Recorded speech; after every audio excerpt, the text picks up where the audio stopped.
జరిగింది. దాని ఎక్కడ పనులు అక్కడ ఆపేసి ఇది ఇది రోడ్ల మీద ఉన్న మెటీరియల్ వెనక్కి తీసుకెళ్లిపోయి రోడ్ల మీద ఉన్న ఐరన్ ని వెనక్కి పక్కగా వేరే చోట్లకి తీసుకెళ్లిపోయి ఇదంతా చేసేసి ఉన్న బిల్డింగ్స్ ని ఏవైతే స్ట్రక్చర్స్ ఉన్నాయో వాటిని పక్కన పెట్టేసి ఇంచు కూడా ఒక మట్టి లేకపోతే ఒక సున్నం ముక్క కూడా వేయకుండా దాని మొత్తానికి ఆ ఏదో ఒకటి ఖచ్చితంగా ప్రణాళిక ప్రకారం నాశనం చేయటానికి గత ప్రభుత్వం ఏదైతే వేసిందో దాని యొక్క ఈ ఎఫెక్టే ఈ రోజు రాజధాని పనులు స్లో అవటానికి కనపడతా ఉంది. ఎందుకంటే ఒకసారి చూసుకుంటే రాజధానిలో ఆ రోడ్స్ కానీ స్ట్రీట్ యాక్సెస్ రోడ్స్ కానీ బిల్డింగ్స్ కానీ ప్రభుత్వ అధికారుల కోసం కట్టడం జరిగింది.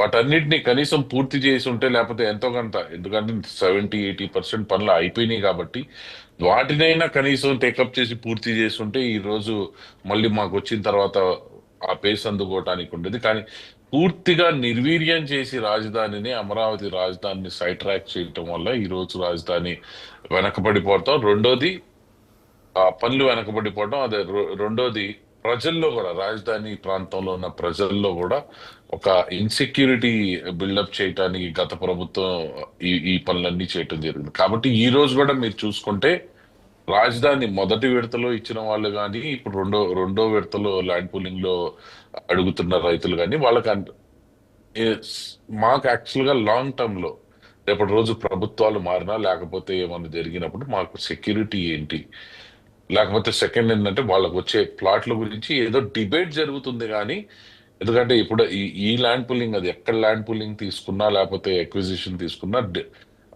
ఈ ల్యాండ్ ఓనర్స్ తో డిబేట్ అన్నది కామన్. కాబట్టి అటువంటి పరిణామాలే అంటే కానీ ఇంకో ఆరోపణ కూడా ఉంది. అంటే రైతులకి నోటీసులు ఇచ్చారు మంగళగిరి అదే సీడ్ యాక్సెస్ రోడ్ కనెక్టివిటీ కోసం కూడా, మంగళగిరి కనెక్టివిటీ కోసం కూడా రైతులకు నోటీస్ ఇచ్చారు భూములు ఇవ్వని వారికి అనేది వినిపిస్తున్నటువంటి ఆరోపణ. దానికి మీ సమాధానం ఏంటి? అంటే ఇప్పుడు యాక్చువల్ గా ఆల్మోస్ట్ మనం వచ్చేసామండి. కొంతమంది ఉండొచ్చు, దాని గురించి క్లారిటీ తీసుకోవాలి. ఎందుకంటే నోటీస్ ఇచ్చారంటే మళ్ళీ వాళ్ళని కాల్ చేసి అక్విజిషన్ కోసమో లేకపోతే పుల్లింగ్ పెట్టడానికో మళ్ళీ ఇంకోసారి పిలవడానికి ఇచ్చి ఉంటారు. కానీ నోటీస్ అంటే మనం ఏదో ఇదిగా చూడాలని నేను అంటలేదు. ఎందుకంటే ఇప్పుడు రోడ్స్ ఏ రాజధానికైనా ఏ ఊరికైనా కనెక్టివిటీ అన్నది ఇంపార్టెంట్.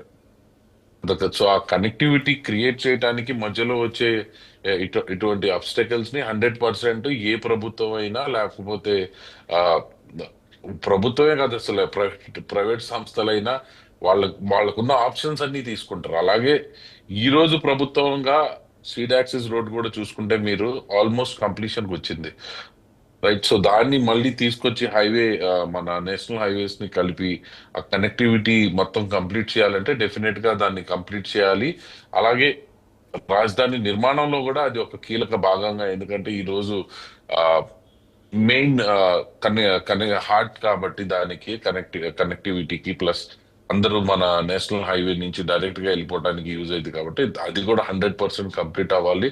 దానికి వచ్చే ఏవైతే అబ్స్టకల్స్ ఉన్నాయో దాన్ని కూడా చాలా టెక్నికల్ గా టాక్టికల్ గా ఎంతో సమన్వయంతో ప్రజలతో గాని రైతులతో గాని అలాగే అధికారులతో ముగ్గురుతో మాట్లాడుకుంటూ ఈ రోజు ప్రభుత్వం ముందుకెళ్ళటం జరుగుతా ఉంది.